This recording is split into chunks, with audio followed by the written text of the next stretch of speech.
Hello everyone, welcome back to education. भैया कैसे हो तुम लोग? चलो वो सारी बातें तो हम कमेंट सेक्शन में कर लेंगे, अभी हम सीधी बातें करते हैं। हम इस वीडियो में देखने वाले हैं कि अगर आपने क्लास 10th के बाद साइंस, कॉमर्स या आर्ट्स लिया है तो आगे चलकर आप क्या कर सकते हैं। ये वीडियो दोनों क्लास 10th एंड 12th के लिए इंपॉर्टेंट है, क्योंकि इस वीडियो से 10th वालों को पता चलेगा कि उन्हें 10th के बाद कौन सा स्ट्रीम लेना चाहिए, और 12th वालों को पता चलेगा कि वो 12th के बाद किस किस फील्ड में जा सकते हैं। चाहे उन्होंने पीसीएम लिया हो, चाहे उन्होंने पीसीबी लिया हो, चाहे उन्होंने कॉमर्स लिया हो, चाहे उन्होंने आर्ट्स लिया हो। और हाँ, कुछ लेजेंड भी होते हैं जिन्होंने पीसीएम भी लिया होता है, तो हम सब के बारे में बात करेंगे। जब आप 10th पास करके 11th में गए थे तब आपके पास तीन ही ऑप्शंस थे, science, commerce and arts. And उस टाइम बहुत सारे बच्चों को कंफ्यूजन होता है कि इन तीनों में बेटर कौन सा है। देखो, इसका सीधा सा आंसर है कि ये तीनों ही बेस्ट है, लेकिन अलग अलग तरह के लोगों के लिए। अब आपके लिए कौन सा बेस्ट है वो 3 फैक्टर्स से पता चलता है। सबसे पहला फैक्टर कि आपका इंटरेस्ट किस में है, मतलब कि आप साइंस, कॉमर्स या आर्ट्स में जो कुछ भी परस्यू करते हो, क्या आप उसको अगले 6 साल तक पढ़ सकते हो। मतलब कि आप साइंस, कॉमर्स या आर्ट्स में जो कुछ भी परस्यू करोगे, क्या आप उसे अगले 6 से 8 साल तक पढ़ सकते हो। क्योंकि पहले तो तुम 11th 12th करोगे, उसके बाद तुम ग्रेजुएशन करोगे जो कि 3 से 4 साल का होता है, एंड उसके बाद तुम पोस्ट ग्रेजुएशन करोगे। तो ये सब मिलाकर आराम से 6 से 8 साल तो चले ही जाएंगे। तो हमेशा वही सब्जेक्ट चूज करना जिसमें तुम्हारा इंटरेस्ट हो, या फिर कंपैरेटिवली ज्यादा इंटरेस्ट हो, वरना बाद में रिग्रेट करके कोई फायदा नहीं होने वाला। और अगर कोई पेरेंट्स इस वीडियो को देख रहे हैं तो मैं उनसे भी रिक्वेस्ट करता हूं कि प्लीज अपने बच्चों को फोर्स मत कीजिए, क्योंकि भले आप फोर्स करके उन्हें कुछ भी दिला दोगे ये बोलकर कि मेरा बच्चा तो बहुत इंटेलिजेंट है, लेकिन बात यहाँ पे इंटेलिजेंस की नहीं होती है, इंटरेस्ट की होती है। 4 साल बाद वो बच्चा खुशी नहीं रहेगा तो फिर क्या फायदा, बाद में कहीं ना कहीं आपको भी बुरा लगेगा और वो भी आपको ही कोसेगा। ठीक है, अब हम लोग सेकंड फैक्टर देखते हैं। सेकंड फैक्टर ये होता है कि तुम क्या बनना चाहते हो। सपोज तुम्हें पीसीएम में इंटरेस्ट है लेकिन तुम बनना डॉक्टर चाहते हो, तो इस केस में तो प्रॉब्लम हो जाएगी ना। तो हमेशा इंटरेस्ट के साथ साथ इस फैक्टर को भी रखा करो कि तुम क्या आगे चलकर बनना चाहते हो, क्योंकि जिस सब्जेक्ट में तुम्हें इंटरेस्ट है उसे तो तुम्हें सिर्फ 6 से 8 साल ही पढ़ना पड़ेगा ना, लेकिन जो तुम बनना चाहते हो वो तो तुम्हें जिंदगी भर बन के रहना पड़ेगा जब तक तुम रिटायर नहीं कर जाते। एंड थर्ड इंपॉर्टेंट फैक्टर होता है पैसा एंड स्कोप। सपोज तुमने कोई ऐसा बेकार सा फील्ड चूज कर लिया जिसमें आगे चलकर ना तो ज्यादा पैसा है ना ही ज्यादा स्कोप, तो फिर ऐसी फील्ड का भी कोई फायदा नहीं है। तो चलो अब हम लोग देखते हैं कि तुम पीसीएम लेकर या पीसीबी लेकर या फिर कॉमर्स लेकर या फिर आर्ट्स लेकर 12th के बाद क्या कर सकते हो। इससे तुम्हें यह पता चलेगा कि तुम जो स्ट्रीम चूज कर रहे हो ना, उससे तुम आगे चलकर वो बन सकते हो जो तुम बनना चाहते हो या फिर नहीं। तुम बीएससी कर सकते हो डेटा साइंटिस्ट से, एंड तुम्हें पता है ये one of the most highest paid job है। भले इंडिया के अंदर डेटा साइंटिस्ट वालों को उतना पैसा नहीं मिलता है, बट ठीक ठाक मिल जाता है, एनफ मिल जाता है।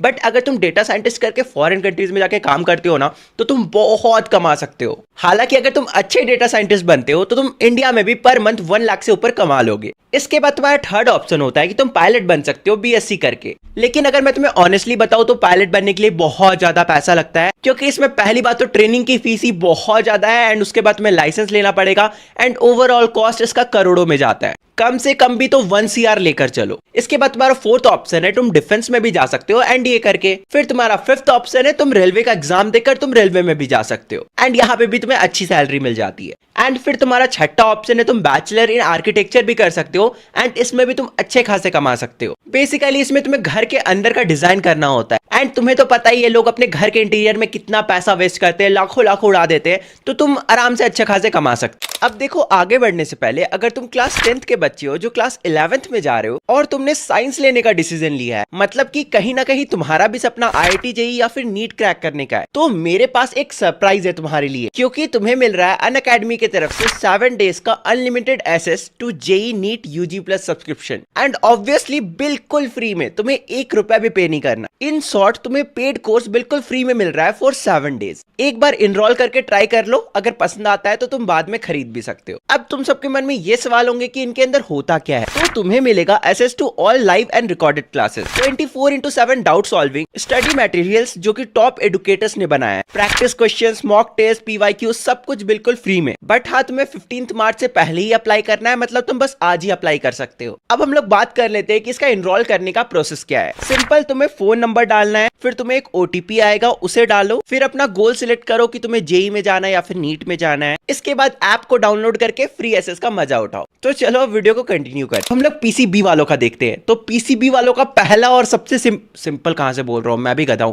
तो पीसीबी वालों का जो सबसे पहला और मेन होता है वो होता है कि तुम डॉक्टर बन सकते हो एमबीबीएस करके। एंड बहुत तरह के डॉक्टर्स होते हैं, हार्ट के डॉक्टर होते हैं, जनरल फिजिशियन होते हैं, ऑर्थोपेडिक डॉक्टर होते हैं और भी कई तरह के। तुम्हें जिस भी स्पेसिफिक पार्ट ऑफ बॉडी में इंटरेस्ट हो उसका डॉक्टर बन जाना। ईएनटी वगैरह बहुत तरह के होते हैं। तो अगर तुम एमबीबीएस क्वालिफाई कर पाते हो तो तुम बन सकते हो। इसके अलावा अगर किसी को नर्स बनने का इंटरेस्ट है तो वो नर्सिंग करके नर्स भी बन सकता है। इसके अलावा तुम डेंटिस्ट भी बन सकते हो बैचलर ऑफ डेंटल सर्जन का कोर्स करके। इसके बाद चौथा ऑप्शन तुम न्यूट्रिशनिस्ट या फिर डाइटिशियन में से कोई एक बन सकते हो। एंड ये लोग भी कसम से बहुत पैसा कमाते हैं। अगर तुम किसी सेलिब्रिटी वगैरह के डाइटिशियन बन गए ना तो तुम तो समझ लो तुम्हें छप्पड़ फार पैसा है। इसके अलावा भी तुम खुद का क्लिनिक खोल कर भी बैठ सकते हो। आजकल नॉर्मल जो सिटी के लोग हैं ना उन्हें भी हेल्दी लाइफ जीने का मन करता है एंड वो लोग भी रेगुलर बेसिस पे जाते ही रहते हैं। मैं खुद कई बार गया हूं। वो बताते हैं कि तुम्हें क्या खाना चाहिए, नहीं खाना चाहिए, कैसे रहना चाहिए एंड काफी सारी बातें। इवन कि वो तुम्हारे वेट लॉस में भी हेल्प करते हैं एंड ट्रस्ट में ये भी काफी अच्छे पैसा कमाते हैं। फिर तुम फार्मासिस्ट भी बन सकते हो बी फार्मा करके। मतलब बेसिक लैंग्वेज में दवा दुकान होता है ना, वहां पे तुम बैठ सकते हो।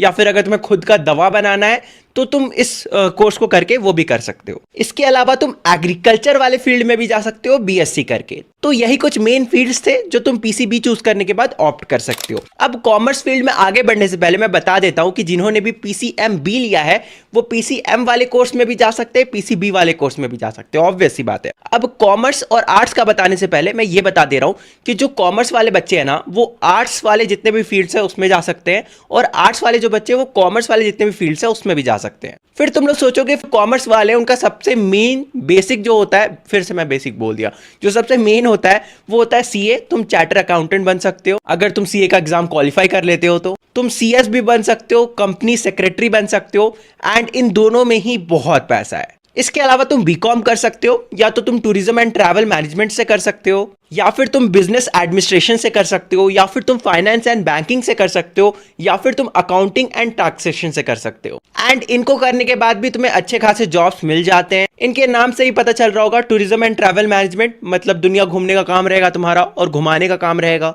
फिर बिजनेस एडमिनिस्ट्रेशन मतलब बिजनेस संभालने से रिलेटेड। बैंकिंग एंड फाइनेंस मतलब तुम बैंकिंग फील्ड में जा सकते हो।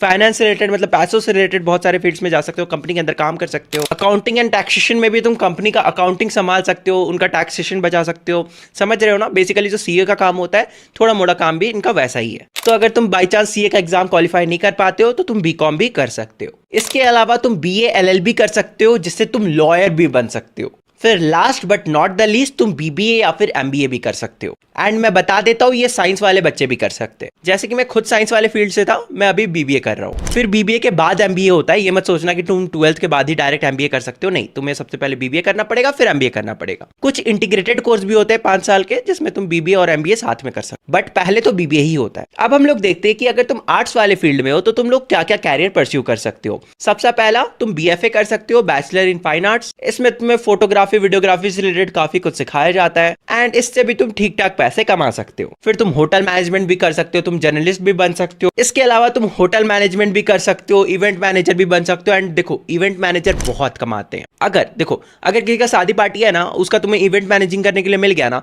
तो तुमको ऐसे ही लाखों में पैसा मिल जाएगा। फिर उसमें से तुमको जितना इन्वेस्ट करना है उनके इवेंट में उतना करना, बाकी अपने जेब में रख लेना। और वैसे ही समझ जाओ महीने में 2-4 इवेंट ऐसे मिल गए तो तुम तो लखपति बन जाओगे। हाँ, बट इसमें ऐसा रहता है कि कुछ महीना तुमको उतना पैसा नहीं आएगा बट कुछ महीना आएगा तो बहुत ज्यादा आ जाएगा। तो इवेंट मैनेजर भी अच्छे खासे कमा लेते हैं। अगर तुम एक अच्छे खासे इवेंट मैनेजर बन जाते हो, एकदम तुम्हारा रुतबा हो जाता है, तब तो तुम बहुत पैसा छापते हो। इसके अलावा तुम एनिमेशन वाले फील्ड में भी जा सकते हो आर्ट्स करके।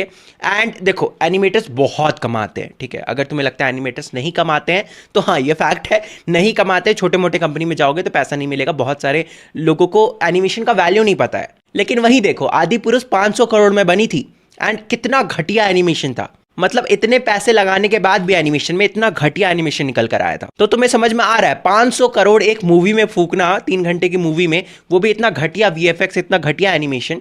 तो समझ जाओ कितना पैसा है। अगर तुम एक अच्छे स्टूडियो के लिए काम करोगे तो तुम एनिमेशन वाले फील्ड में एकदम बहुत ज्यादा अच्छा पैसा कमा सकते हो। लेकिन ये एक इमर्जिंग फील्ड है तो तुम ट्राई कर सकते हो। और देखो बाई चांस अगर तुम्हें जॉब नहीं भी मिला ना तो तुम एनिमेशन सीखकर अगर यूट्यूब में भी स्केच वीडियोस डालोगे तो तुम बहुत पैसा कमा सकते हो, अगर तुम थोड़ा सा भी मेहनत करोगे तो। इसके अलावा आर्ट्स में तुम फैशन डिजाइनिंग में जा सकते हो, मास मीडिया में जा सकते हो, मतलब वही न्यूज रिपोर्टिंग वगैरह। इसके अलावा तुम किसी भी पर्टिकुलर सब्जेक्ट में बीए करके उसके टीचर भी बन सकते हो। कोई भी पर्टिकुलर सब्जेक्ट में बीए कर लो और उसका टीचर बन जाओ। ये सब चीजें मेनली तुम आर्ट्स में कर सकते हो। अब जैसा कि मैंने बताया, कॉमर्स वाले आर्ट्स वाले फील्ड के सारी चीजें कर सकते हैं, आर्ट्स वाले कॉमर्स वाले फील्ड के सारी चीजें कर सकते हो, ऑलमोस्ट 90%। तो अगर तुम कॉमर्स वाले हो, तुम्हें किसी आर्ट्स वाले फील्ड में मजा आ रहा है, तुम्हें मन कर रहा है कि मैं ये कर सकता हूं, तो तुम ट्राई कर सकते हो। और अगर तुम आर्ट्स वाले हो, तुम्हें मन कर रहा है कि मैं कॉमर्स वाले फील्ड में ये कर सकता हूं, तो तुम भी कर सकते हो। इट डिपेंड्स कि तुम्हारा इंटरेस्ट कहां पर है। एंड यहाँ पे जो मैंने ऑप्शंस बताए ना, बस इतने ही कैरियर ऑप्शंस नहीं होते हैं, दुनिया में बहुत तरह के कैरियर ऑप्शंस होते हैं। मैं जो खुद कर रहा हूँ यूट्यूबिंग, वो तो मैंने इंक्लूड ही नहीं करा यहाँ पे, बट इसलिए इंक्लूड नहीं करा क्योंकि उसके लिए डिग्री इंपॉर्टेंट नहीं होती, उसके लिए स्किल्स इंपॉर्टेंट होता है। एंड मैं एक बात बता दे रहा हूं, तुम्हें लाइफ में जो कुछ भी करना हो तुम करो, तुम्हें जो कुछ भी पढ़ना हो पढ़ो, लेकिन स्किल्स जरूर सीख के रखना, क्योंकि एट द एंड जब तुम्हारे हाथ में कुछ नहीं होगा तो वो स्किल्स ही तुम्हारा साथ देगा,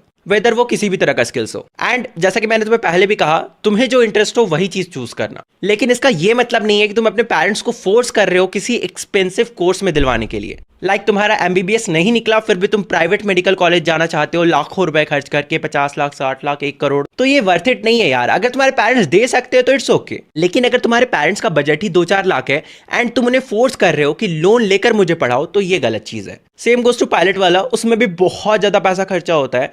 तो अगर तुम्हारे पेरेंट्स दे सकते हो तो इट्स ओके, करो, क्योंकि विद टाइम तुम उतने कमा भी लोगे। लेकिन हाँ, अगर तुम्हारे पेरेंट्स किसी एक्स कोर्स में वाई अमाउंट ऑफ पैसा देने के लिए रेडी हैं एंड तुम्हें कोई दूसरा कोर्स पसंद है, उसमें भी सेम अमाउंट ऑफ मनी लग रहा है, उस केस में तुम अपने पेरेंट्स को बोलो कि मुझे इसमें ही इंटरेस्ट है एंड मुझे यही करना है। तुम्हें समझ में आ गया कि तुम्हें कहां अपने हक के लिए लड़ना है एंड कहां चुप बैठ जाना है। अगर तुम अपने पेरेंट्स को फोर्स कर रहे हो किसी एक्सपेंसिव कॉलेज में एडमिशन कराने के लिए, तो वो गलत है। बात समझ में आ गई? I hope so as a बड़े भैया तुम्हें समझ में आई होगी कि मैं क्या कहना चाहता हूं। एंड मैं उम्मीद करता हूं कि इस वीडियो से तुम्हारी हेल्प हुई होगी एंड अब तुम डिसाइड कर पाओगे कि तुम्हें आगे चलकर क्या लेना है। तो चलो अब तुमसे से मिलते हैं किसी अगले वीडियो में, तब तक के लिए बाय बाय। मेरे सेकंड चैनल को फॉलो कर लो, वहां पे व्लॉग एंड बहुत सारी चीजें आने वाली है। उस चैनल का नाम है भैया जी, लिंक डिस्क्रिप्शन में गिवन है, ठीक है। और इस वीडियो को अपने दोस्तों